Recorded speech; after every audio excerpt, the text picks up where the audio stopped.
अस्सलामु अलैकुम वरहमतुल्लाहि वबरकातुहू व मग़फ़िरतुहू।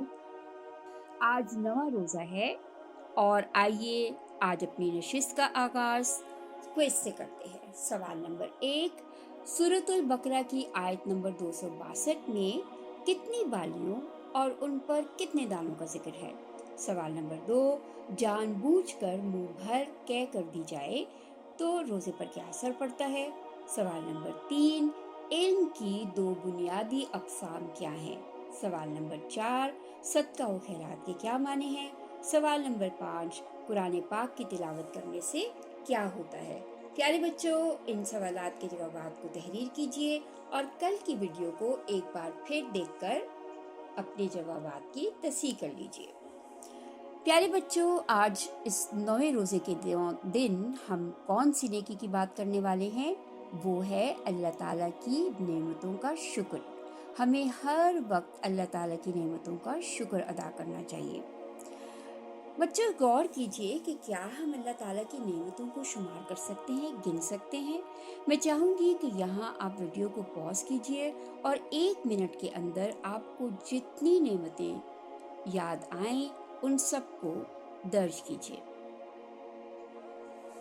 प्यारे बच्चों, क्या आपने गौर किया कि कितनी नेमतें अल्लाह ताला ने हमें अता की हैं और क्या हम इनके हकदार थे? क्या हमने कोई ऐसा काम अल्लाह ताला के लिए किया था जिसके बदले में अल्लाह ताला ने हमें ये नेमतें इनायत फरमाई?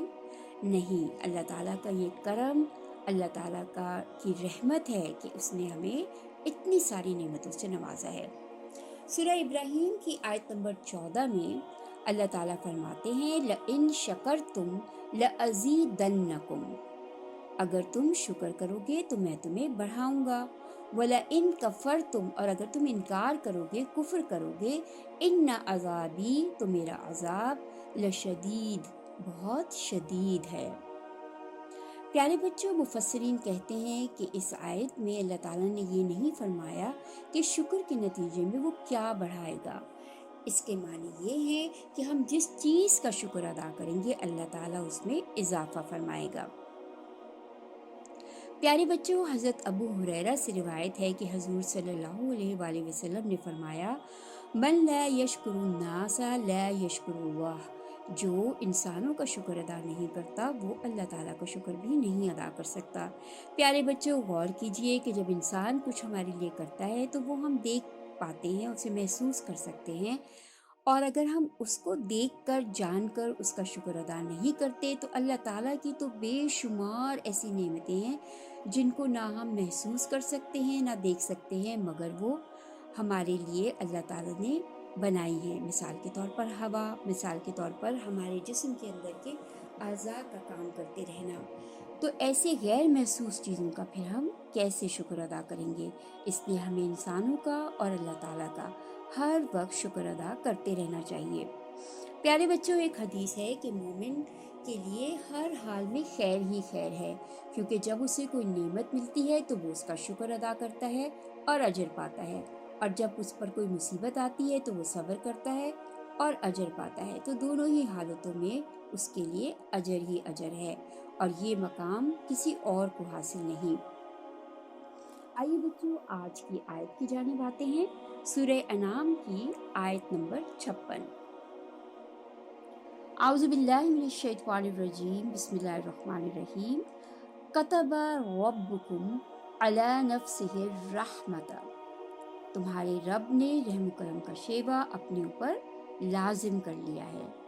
मन अमिला मिनकुम सूअन बिजहालतिन, अगर कोई शख्स अपनी नादानी से, अपनी जहालत की बिना पर कोई बुराई कर बैठे, सुम्मा ताबा, और फिर तौबा कर ले, मिन बादिही, उसके बाद, व अस्लहा, और अपनी इस्लाह कर ले, फ़अन्नहु गफ़ूरुर रहीम, तो अल्लाह ताला गफ़ूर और रहीम है, माफ़ करने वाला है और रहम करने वाला है। प्यारे बच्चों, अगर कोई शख्स ये एहसास करता है, उसे ये एहसास हो जाता है कि उससे जो बुराई हुई है वो नहीं होनी चाहिए थी, और वो उस पर नादिम होकर, शर्मिंदा होकर तौबा करता है और अपनी इस्लाह कर लेता है, तो अल्लाह ताला उसको माफ़ कर देते हैं और उस पर रहम फरमाते हैं। تو خالص توبہ کے لیے سچے دل سے توبہ کرنا ضروری ہے اور اس گناہ کو چھوڑ دینا لازم ہے، اور اس کام کو نہ کرنے کا پکا عزم کرنا، نادم ہونا اپنے گناہ پر، یہ چیزیں لازمی ہیں ایک سچی توبہ کے لیے۔ اور اگر کسی برائی کا تعلق حقوق العباد سے ہو، یعنی ہم نے کسی کا حق چھینا ہو تو اس کا حق لوٹانا ہوگا، اگر کسی کو تنگ کیا ہو، تکلیف پہنچائی ہو، ظلم کیا ہو، تو ہمیں کوشش کرنی چاہیے کہ اس کی تکلیف کو دور کریں اور اس شخص سے معافی کے طلبگار ہو جائیں اور پھر اپنی اصلاح کر لیں، تو اللہ تعالیٰ کی رحمت ہم پر ضرور نازل ہوگی۔ آئیے بچوں آج کی دعا کی طرف۔ بسم اللہ الذی لا یضر مع اسمہ، اس اللہ کے نام سے جس کے نام پاک سے کوئی چیز ضرر نہیں پہنچا سکتی، فی الارض زمین میں، ولا فی السماء اور نہ ہی آسمان پر، وہو السمیع العلیم، وہ سب کچھ سننے والا اور جاننے والا ہے۔ پیارے بچوں، تسمیہ سورۃ النمل کی آیت ہے اور ہم ہر سورہ کے آغاز میں اسے پڑھتے ہیں۔ بسم اللہ الرحمن الرحیم۔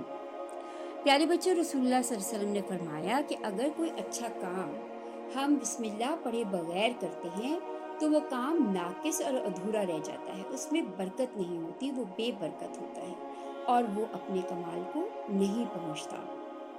پیارے بچوں، آپ کو معلوم ہوگا کہ پہلی آیت کون سی حضور صلی اللہ علیہ وسلم پر نازل ہوئی تھی؟ جی، سورہ علق کی آیت اقرا بسم ربک الذی خلق، یہ پہلی وحی نازل ہوئی تھی اور اس میں اللہ تعالیٰ نے فرمایا کہ پڑھو اللہ کے نام سے، ربک، اپنے رب کے جس نے پیدا کیا۔ تو اس سے ہمیں معلوم ہوا بچوں کہ ہمیں قرآن پاک کو پڑھنے سے پہلے تسمیہ لازماً پڑھنا چاہیے۔ ہر نیک کام کرنے سے پہلے ضرور بسم اللہ پڑھیے۔ آئیے آج کے مسئلے کی طرف۔ کان کے اندر تیل ڈالنے سے روزہ ٹوٹ جاتا ہے۔ آج کا ہوم ورک، آج آپ کو اپنے اساتذہ یا کسی بھی گھر کے فرد کی مدد سے روزے کے مفسدات کا چارٹ بنانا ہے۔ آخر میں آپ کو یاد دہانی کرانی ہے کہ جائزے کو روز فل کرتے رہیے، نماز کے بارے میں لکھیے، تہجد کے بارے میں، تراویح کے بارے میں، تلاوت کے بارے میں، اور اپنا جائزہ لازماً لیجیے تاکہ آپ بہتر سے بہتر مسلمان بنتے رہیں۔